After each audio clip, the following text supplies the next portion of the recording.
In this video, let's take a look at the next approach wherein um, till now what we have seen is we can output something to the terminal, and we had briefly discussed that along with cout there is something called as a cin as well, wherein we can read the inputs from the user from the terminal. Okay, so currently what we have here is a for loop that prints this as expected, and if you see the three or the number of times this has to print is kind of hard coded.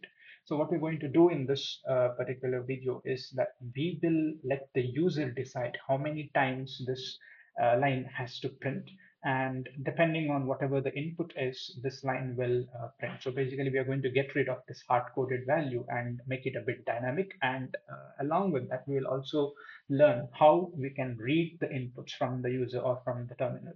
So the only thing we will need for that is an integer variable. Let's name it as count. Okay, that's all.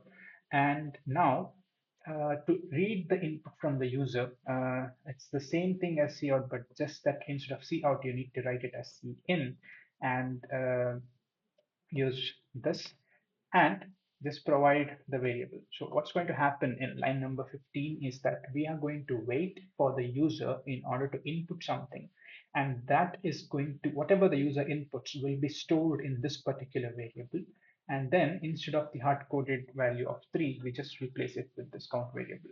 So a very simple modification but very effective. So let's execute this particular code and see. Slash era dot. So now if you see, the prompt is waiting for me to provide some input. So let's say I tell 5 and hit enter.